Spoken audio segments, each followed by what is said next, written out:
2 तारीख को मेरे संसदीय क्षेत्र के अंदर एक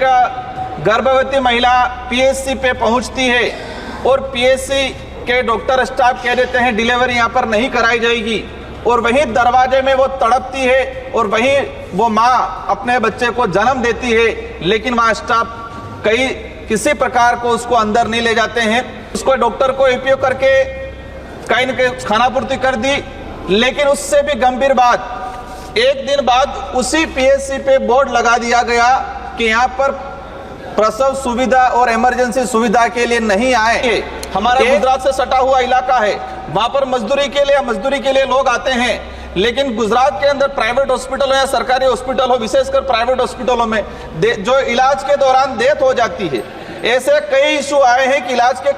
दौरान मृत्यु हो गई, लेकिन वो बॉडी लेने के लिए, वो मृत शरीर लेने के लिए 2-2, 3-3 दिन तक तरसते हैं। मेरे बांसवाड़ा और डूंगरपुर दोनों जगह मेडिकल कॉलेज है, मेडिकल कॉलेज में वहां न्यूरोलॉजिस्ट नहीं है, वहां पर कार्डियोलॉजिस्ट नहीं है, एक मेडिकल कॉलेज में सोनोग्राफी नहीं हो पाती है, ये स्थिति बनी हुई है। तो मेरा आपसे अनुरोध है कि केंद्र सरकार जो मेडिकल कॉलेज में मूलभूत जो सुविधा होनी चाहिए, उन सुविधाओं को धरातल पे लागू करे। शून्यकाल अवसर पर जो बोलने का अवसर प्रदान किया उसके लिए धन्यवाद। मैं आपका ध्यान आकर्षण कराना चाहूंगा मेरे संसदीय क्षेत्र बांसवाड़ा डूंगरपुर, जिस तरह से वर्तमान में चिकित्सा व्यवस्था केंद्र सरकार की जो स्कीमें हैं, कहीं न कहीं जो गरीब जनता है उनको लाभ नहीं पहुंचा रही है। मैं आपका ध्यान आकर्षण कराना चाहूंगा, मैंने जिस उद्देश्य से लगाया था मेडिकल कॉलेज में जो व्यवस्था हो रही है, लेकिन जो शून्यकाल लगाने के बाद ही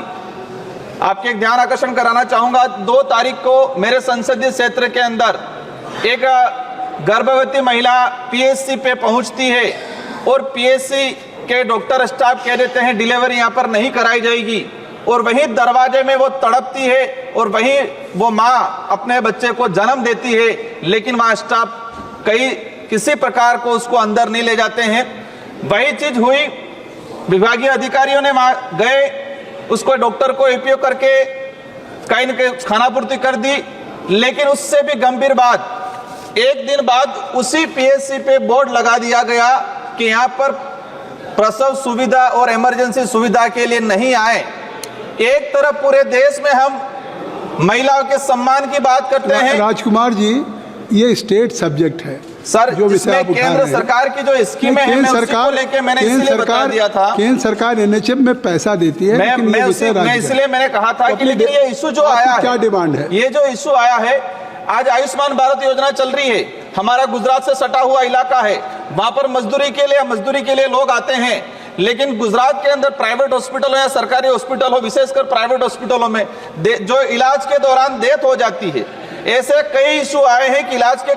दौरान मृत्यु हो गई, लेकिन वो बॉडी लेने के लिए, वो मृत शरीर लेने के लिए 2-2, 3-3 दिन तक तरसते हैं। इसमें आपकी मांग क्या है? मेरी मांग यही है कि जो स्कीमें हैं फास्ट तरीके से कागजों में दौड़ रही है, जोरदार तरीके से, लेकिन धरातल पे इम्प्लीमेंट नहीं हो रही है। मेरे वहां बांसवाड़ा और डूंगरपुर दोनों जगह मेडिकल कॉलेज है, मेडिकल कॉलेज में वहां न्यूरोलॉजिस्ट नहीं है, वहां पर कार्डियोलॉजिस्ट नहीं है, एक मेडिकल कॉलेज में सोनोग्राफी नहीं हो पाती है, ये स्थिति बनी हुई है। तो मेरा आपसे अनुरोध है कि केंद्र सरकार जो मेडिकल कॉलेज में मूलभूत जो सुविधा होनी चाहिए, उन सुविधाओं को धरातल पे लागू करे। और जो वहां फर्जीवाड़ा चल रहा है और जो चिकित्सा व्यवस्था को जो प्राइवेटीकरण के लिए बढ़ावा दिया जा रहा है, उस पर आप विशेष ध्यान दें और सरकारी व्यवस्था को सुधारें। धन्यवाद।